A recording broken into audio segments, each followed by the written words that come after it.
Bonjour à tous et bienvenue à l'entretien de France 24. Après quelques semaines de tractation, le roi Mohamed VI a finalement nommé les nouveaux membres du gouvernement marocain. Un gouvernement, je vous le rappelle, pour la première fois dirigé par un islamiste. Alors, quelle est sa priorité? S'agit-il d'un gouvernement de continuité ou de rupture? Comment ce gouvernement veut-il juguler le chômage et en particulier le chômage des jeunes qui a provoqué des soubresauts révolutionnaires dans d'autres pays arabes? Pour répondre à toutes ces questions, avec nous en duplex de Rabat, Nizar Baraka, nouveau ministre de l'économie et des finances. Merci beaucoup, monsieur le ministre, d'avoir accepté notre invitation. Alors, merci à vous. Avant d'aborder tous ces thèmes, je voudrais aborder avec vous une question de société, une question aussi qui touche la liberté de la presse. On a appris ce mercredi que votre pays, que le Maroc, vient de suspendre la publication et la distribution de l'hebdomadaire français Le Nouvel Observateur, par qui publie un numéro spécial Pays arabes. Et il semblerait que le motif soit la publication d'une représentation du prophète Mahomet. Est-ce que vous pouvez nous confirmer et nous expliquer un peu plus en détail cette mesure? Mais écoutez, en fait, aujourd'hui, comme vous le savez, donc, il y a une certaine sensibilité particulière par rapport à cette question dans le cadre, je dirais, de l'ensemble des pays musulmans. Et il est clair que donc il y a eu énormément depuis deux ans en fait que cette campagne je dirais, de diffamation par rapport au prophète a été à plusieurs reprises entamée par certains supports de presse. De toute façon, c'est une question qui sera étudiée donc, par le nouveau gouvernement qui vient d'être investi et nommé en fait, par le souverain hier. Et donc, le gouvernement prendra la décision qui s'impose en respectant bien sûr le besoin de la liberté de la presse, mais tout en veillant également au respect, je dirais, des valeurs des musulmans et des Marocains en particulier. Est-ce qu'il s'agit d'une nouvelle sensibilité particulière due aussi au nouveau gouvernement qui est donc, je l'ai rappelé tout à l'heure, dirigé par un islamiste et dont la plupart des ministres sont des islamistes, même des islamistes modérés? Écoutez, franchement, je pense que ça dépasse en fait cette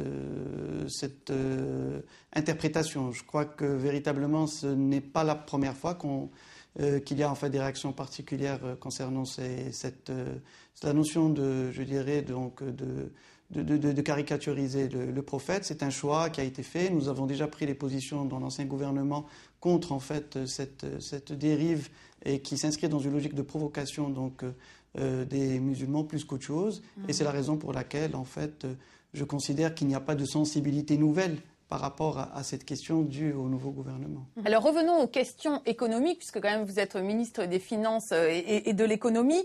Oui. Le Premier ministre Abdelila Benkiran a dit qu'il y avait 5 secteurs clés qui étaient prioritaires, la justice, l'enseignement, l'emploi, le logement et la santé. Beaucoup de promesses ont été faites.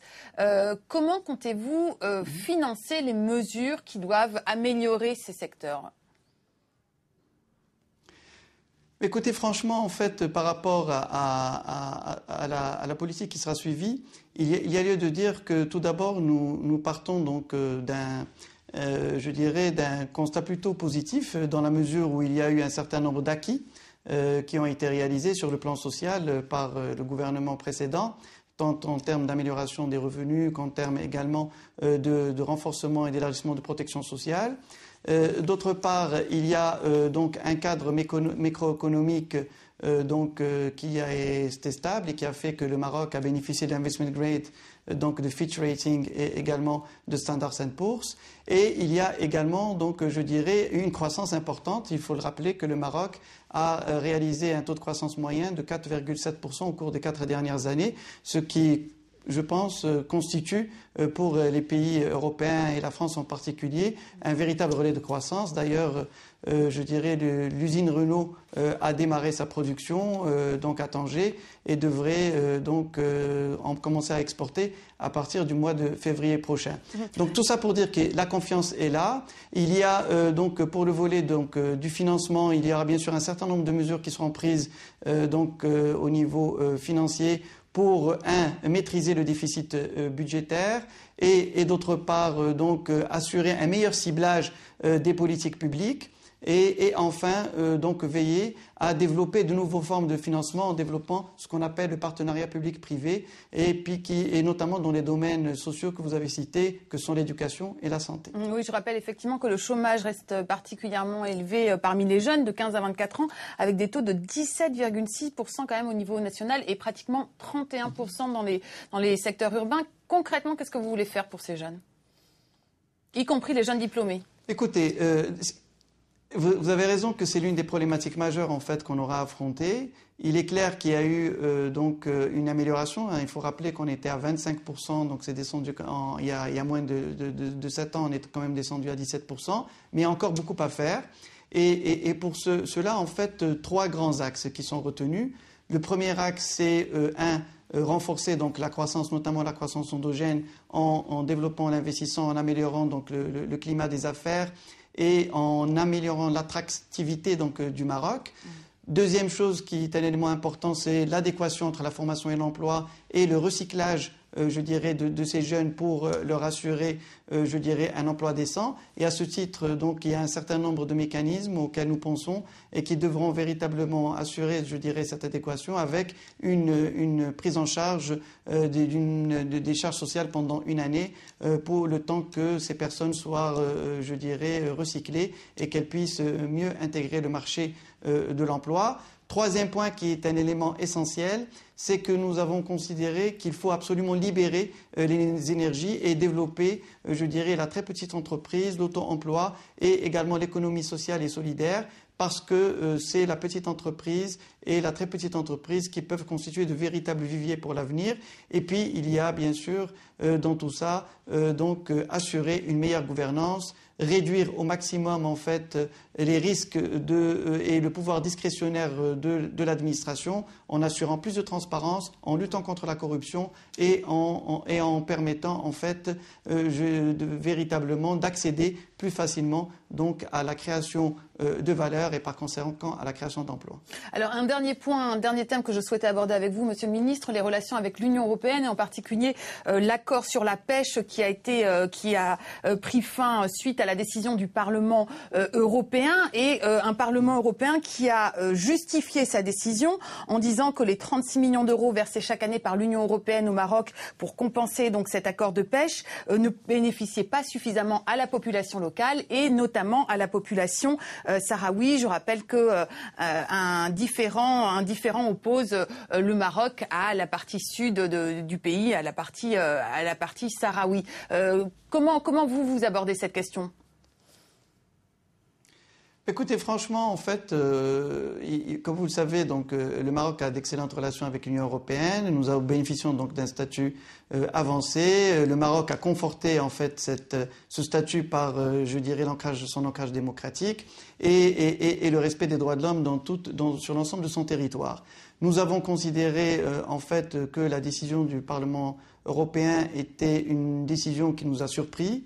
D'autant plus que, comme vous le savez, en fait, la problématique majeure qui a été soulevée, au-delà de celle que vous avez présentée comme étant la plus importante, parce que celle qui nous a été véritablement présentée plutôt donc de l'ordre donc écologique et liée, je dirais, à la présentation du dossier. Aujourd'hui, comme vous le savez, d'autres pays, notamment l'Espagne, demandent en fait et la France d'ailleurs demande la révision de la position du Parlement européen et de retraiter en fait ce dossier. Nous avons également un dossier qui est très important, qui est celui de l'accord sur l'agriculture, qui est très important pour le Maroc et qui montre bien véritablement, qui constitue pour nous un moyen de vérifier en fait les intentions qui ont été annoncées par l'Union européenne et par le sommet de Deauville, qui disait apporter, je dirais, une contribution et une sorte de prime à la démocratie pour les pays qui ont avancé en la matière. Le Maroc a réalisé des avancées certaines en la matière. Le Maroc aujourd'hui a réussi une alternance par les urnes et dans le cadre des institutions. Et le Maroc compte défendre sa souveraineté nationale, avec la même force qu'il défend enfin ses intérêts économiques et sociaux. Et je considère que à ce niveau, l'excellence des relations avec l'Union européenne et avec un certain nombre de gouvernements européens nous permettra de dépasser ce cap très rapidement. Donc aucune révision de la politique marocaine envers le Sahara occidental en perspective ?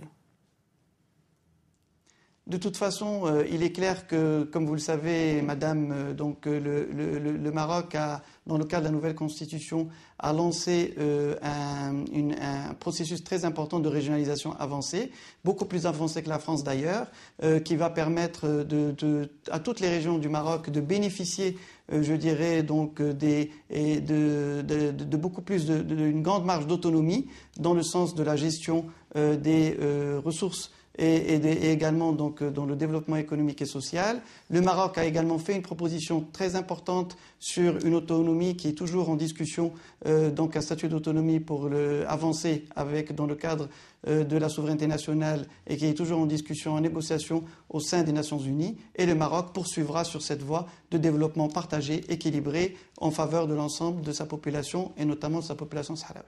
Nizar Baraka, je vous remercie beaucoup pour vos explications. Voilà, c'est la fin de cet entretien. Vous pouvez le retrouver sur notre site internet en français, en anglais et en arabe sur france24.com.